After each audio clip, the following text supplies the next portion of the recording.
Alright. So, apa yang kita belajar tadi, kita akan mula balik sebab kita baru record. So, support. Tempat first untuk kita tahu adalah tempat harga terendah. Terendah ni paling bawah lah maksudnya. Alright. Tempat permulaan kenaikan harga. Dan ini juga dikenali sebagai tempat untuk kita buy. Simple. Settle bab tu. Kita tak nak terlalu serabut. Macam mana bentuk support? Dia berbentuk V. Support adalah berbentuk V. V ini adalah menunjukkan yang dia ni adalah tempat yang terbawah. Dan sinilah lantai yang kita panggilkan tadi. Betul tak? Tempat harga terendah yang paling bawah. Dan juga tempat permulaan kenaikan harga. Sebab itulah dia berbentuk V. Kalau dia tak ada tempat permulaan kenaikan harga, dia mesti akan macam ni je. Dia tak akan naik-naik. Betul tak? That's why bila kita panggil support, dia adanya tempat dia permulaan kenaikan. Sebab itulah dipanggil sebagai V. Dan juga tempat untuk kita nak buy lah. Buy kita dah tahu dah. Dalam forex buy naik lah. Takkanlah buy turun pula. Betul tak? So this is support. Settle. Nanti kita akan pergi ke valid atau tidak. Untuk permulaan ni kita nak kena pasti dulu berkenaan dengan support dan resistance. Sebab malam ni pun kita tak ada apa-apa news kan. So santai je. Saya nak buat secara slowly. R. Resistance. Resistance adalah tempat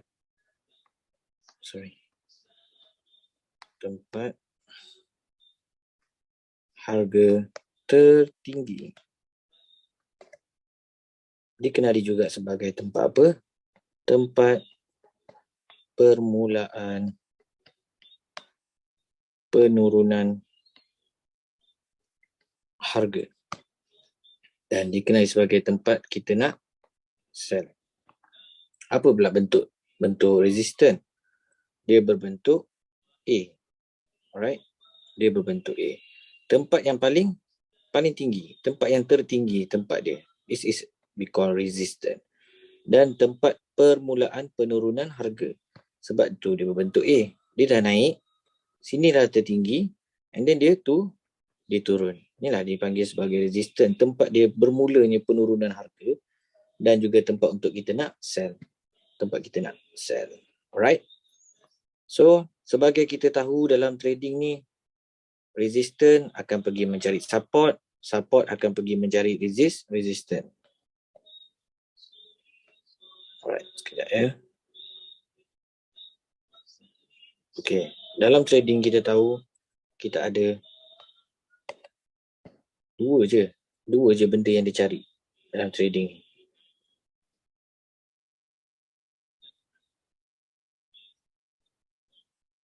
Alright.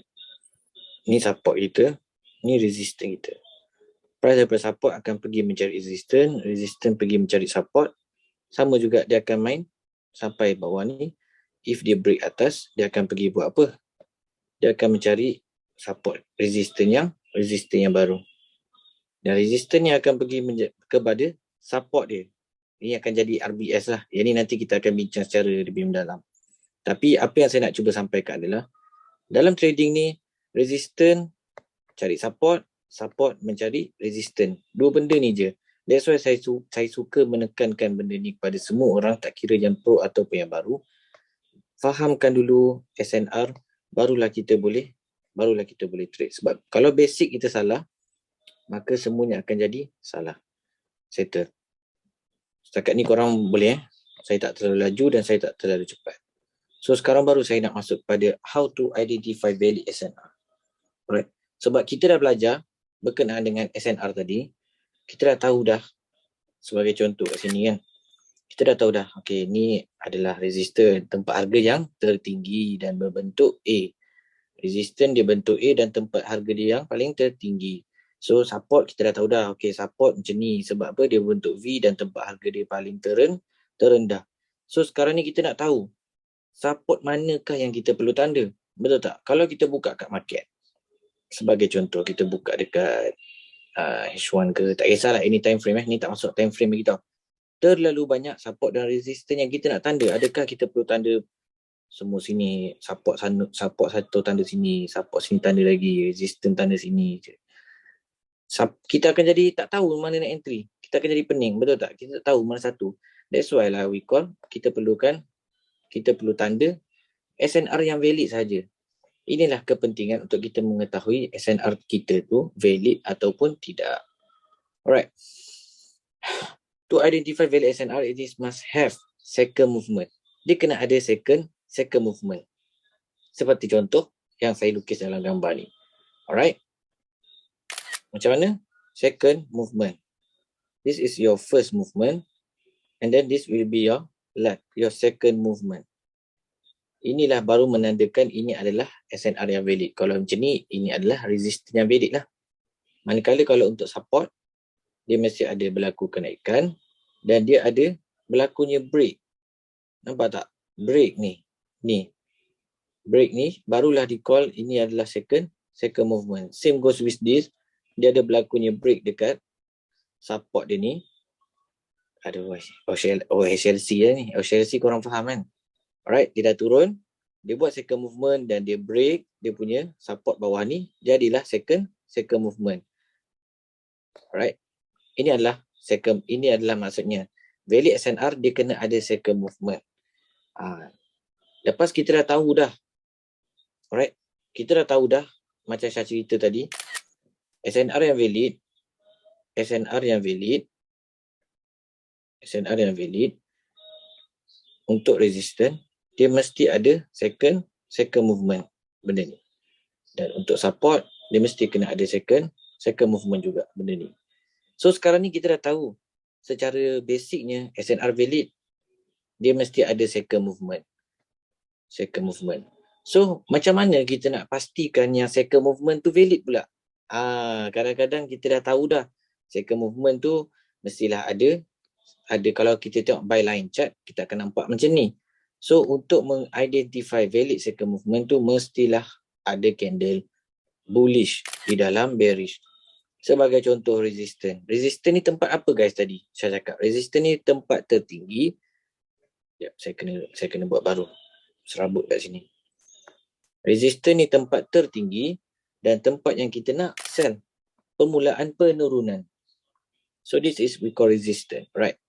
So dalam penurunan mestilah warna merah candle ni. Tak kisahlah korang pakai hitam putih ni candle ke apa, tapi secara basicnya dalam forex kita akan pakai candle warna merah ni.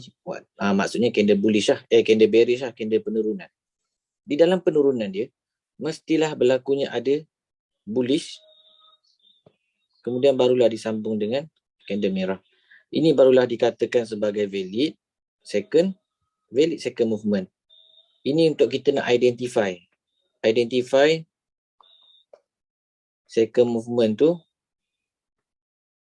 valid atau tak. Faham tak? Untuk second movement yang valid, dia mesti adanya candle bullish di dalam zone. Jadi kita akan pergi ke chart supaya kita akan lagi nampak lah. So, untuk kita nampak benda ni, dalam line chart, kadang-kadang kita tertipu. Kita nampak line chart, macam ada second movement. So, kita pergi go through kepada candle, kita nampak tak ada pun benda ni. Tak ada pun candle bullish. That means, ini bukanlah second movement yang valid. Bila second movement yang tak valid, resistance-nya pun tak valid juga. That's why kita akan mudah kena break zone-nya. So, settle untuk resistance. Kita pergi kepada support pula. Kalau saya terlalu cepat, korang boleh komen, nanti saya akan baca. Alright. Untuk support pula. Macam mana kita nak tengok second movement ni kan? Kalau dalam line chart yang kita biasa nampak, okey lah, kita nampak kat sini ada second movement. But, kita kena tengok melalui candle. Support tempat kita permulaan untuk kita nak buy. Alright. So, dalam kenaikan dia mestilah, dalam kenaikan dia, mestilah ada second movement iaitu bearish, barulah dikatakan sebagai valid support ni. Kalau dalam second movement ni tak ada candle bearish ni dekat dalam support, that mean ini adalah support yang tak valid. Simple je, saya cuba slow-slow, right? Sebagai contoh, saya dah siapkan lah. Bukanlah siapkan, tapi dah ada contoh dah pun dekat goal ni. sebagai contoh kan. Korang nampak dekat H1 sebagai contohnya kan. Kita nampak kat sini macam ada second movement. Ni tadi, ni. Sorry. Okay, kita tengok kat sini Kita nampak yang ni sebagai contoh kan. Okay. Oh, ni ada second movement. So, kita pun tanda sini adalah resistance yang valid. Tapi, adakah resistance tu valid? Bila kita buka candlestick untuk kita memastikan tak ada candle bullish. Nampak tak? That's mean ini bukan resistance yang valid. Sebab apa? Sebab dia tak ada candle bullish kat sini. Sepatutnya ia perlukan candle bullish. That's mean itu barulah menjadikan second movement tu valid. Faham So kalau kita nak tahu kevalidan, betul valid ataupun tidak zonnya, kita ambil contoh yang di sini. Kita ambil contoh yang di sini. 1, 2. Kena break. Betul tak? Kita buka kepada candle pula. Nampak tak? Kat sini ada berlakunya penurunan, kenaikan dan menyambung penurunan dia. Di break support dan resistance atasnya. Jadilah valid second movement ni.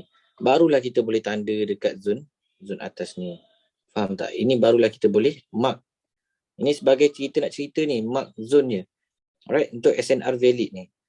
So same goes with support. Alright. Sama juga berlaku pada support. Kita tengok dekat sini, dah macam valid support ni, betul tak? Kat sini macam dah ada second movement, cuma dia menyorok sikit, macam hidden base orang kata. Ni dia katalah, okay, ni support valid ni. Dia pun ramailah menunggu zone ni untuk sampai. Tapi bila kita buka candle, kita tengok tak ada candle bearish. That means ni bukanlah support yang valid. Ni bukan support yang valid, sebab support yang valid dia mesti ada second movement. Sebagai contoh, inilah support yang valid, nampak tak? Tempat berlaku kenaikan, dia ada penurunan dan menyambung kenaikan dan di break support dan resistance dia kat sini. So barulah kita boleh mark zone ni untuk memastikan yang ini adalah support yang valid sebab dia ada second movement dia. Faham tak? Setakat ni korang faham tak berkenaan dengan second movement? Sebab benda ni saya tak nak terlalu cepat sebab saya pun tak ada apa-apa nak buat. So kita santai-santai saja. Ini berkenaan dengan second movement dulu. Saya akan share dekat select saja, minta maaf. Faham Syah? Faham. Alright. Alhamdulillah. Semoga semua diberi kemudahan dan kefahaman yang baik. Settle bab second movement. Sekarang kita akan pergi kepada breakout. Alright. Breakout ni adalah suatu price ataupun trend yang telah di-break ataupun yang telah dipecahkan trend ni. Sebagai contoh. Sebab sekarang ni kenapa orang tanya Syah, kenapa asyik pakai breakout beduk je kan? Kenapa tak pakai reversal? Reversal buat masa ni saya tak nampak ada setup yang cantik untuk reversal. Sebab sekarang ni mostly secara jujur ni lah daripada site saya nampak banyak berlakunya breakout. Faham tak? Kat sini ada breakout. Sorry contoh kan. Kat sini ada breakout. Ada breakout. Kat sini pun breakout. Sekarang ni banyak breakout. Untuk reversal boleh kita gunakan untuk confirmation masuk entry nanti. Faham tak? Untuk daily pun kita nampak sekarang ni sebagai contoh, ini pun berlaku breakout. Ini pun berlakunya breakout, resistance. Patutnya kat sini orang dah standby untuk reversal, betul tak? Kat sini ada resistance yang valid.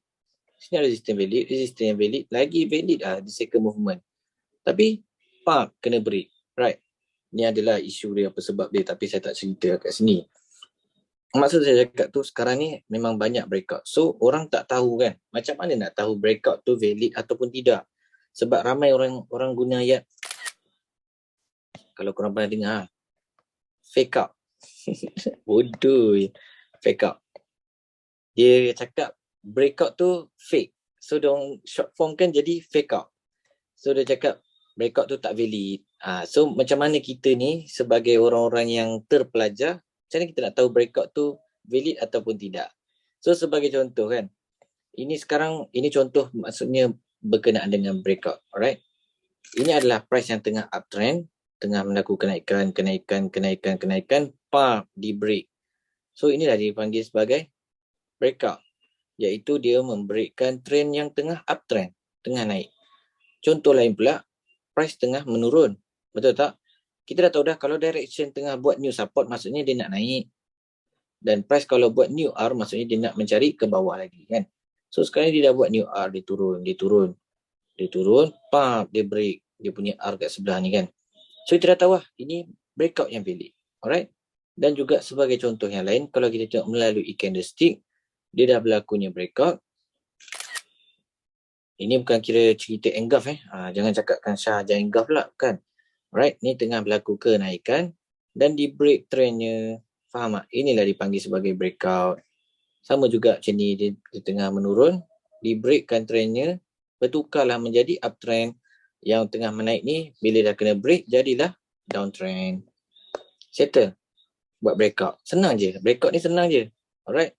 Dan secara bukan komplikasi macam nak cakap. Secara simpelnya, macam saya sendiri, pada pendapat saya, ini tambahan je lah untuk korang yang follow malam ni. Breakout yang valid, kalau pada Syah, any time frame, saya betul siap-siap, any time frame. Maksudnya tak kisah time frame apa pun, zone tu perlu dipecahkan, maksudnya di break lah. Perlu dipecahkan ataupun di break, minimum 2 atau 3 candle. Faham tak? Minimum pada saya, melalui hemah saya, melalui pengkajian saya yang selama ni, saya melihat bahawasanya valid breakout yang betul-betul strong adalah bila mana berlakunya 2 atau 3 candle yang valid yang telah membreakkan zone tu. Faham tak? Saya bagi contoh lain. Sebagai contoh. Ada contoh lain. Kadang-kadang satu pun boleh guna juga. Tak ada masalah. Sebagai contoh yang macam ni kan. Kat sini ada valid resistance. Alright. Cuma yang paling strong yang Syah tahu, yang Syah biasa pakai, dah kena break, betul tak? Zone ni, inilah maksud saya zone korang jangan salah faham. Maksud saya zone tu daripada permulaan atas ni, dah di breakkan price-nya, dan inilah baru dikira sebagai breakout yang valid. Faham tak? Satu candle sebatang ni dah breakkan zone tu, dan candle tu wajib close atas daripada zone ni, daripada zone breakout ni. Barulah saya akan ambil zone ni sebagai zone breakout beduk saya. Ini belum cerita buat breakout beduk, tapi masa itu nak kena pasti breakout yang betul-betul valid, mestilah breakout tu kena break oleh candle yang strong. Faham tak? Macam ni kan. Macam ni kita nampak strong. So dia tak memerlukan 2 candle pun. 1 candle pun kita dah nampak cukup.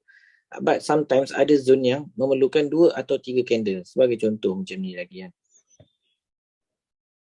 Sebagai contoh yang lain. Sini ada support. Betul tak?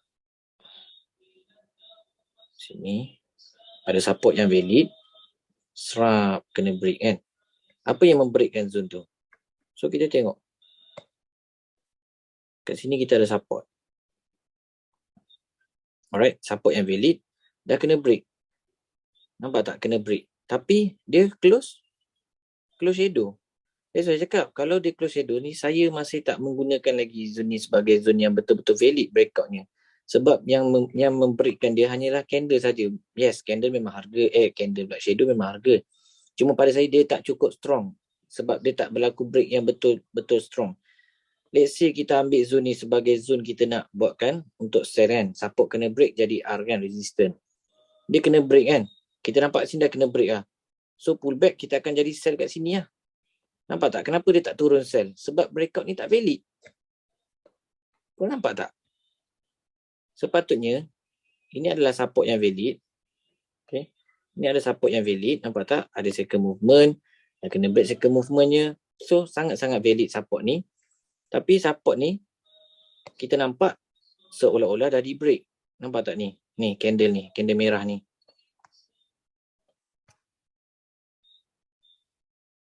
Kejap. Cantik. So, kita nampak macam dah break lah zone ni, zone support ni. So, sepatutnya support kena break jadi SBR. Support become resistance tempat kita nak sell.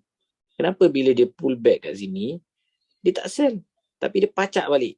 Kita tengok apa next candle punya kejadian next candle dia. Nampak tak ni? Apa next candle tu bagi? Dia break zone ni, Dia pullback, dia close atas zone. Dia masuk sekali lagi kat sini, jadilah buy pula. That's why saya cakap zone ni tak valid selagi mana tak di break oleh 2 atau 3 candle. Ini contoh yang paling senang dan paling dekat dengan current price. So korang boleh nampak dengan mata dengan jelas. Faham tak? Ini ada zone kita, zone support yang valid. Yang membreakkan zone tu berapa banyak? Okey, ini barulah dikira break. 1, 2. 2 candle dah break. Barulah kita tunggu untuk pullback. Barulah kita entry sell kat sini. Faham tak? Itu baru pada saya lah. Itu barulah confirmation yang cantik untuk nak menunjukkan breakout ni valid. Simple. Settle basic. Kita dah cover SNR, breakout, tinggal nak masuk breakout beduk je. So, untuk yang basic ni, saya akan stop record. Untuk breakout beduk, kita akan masuk yang lain.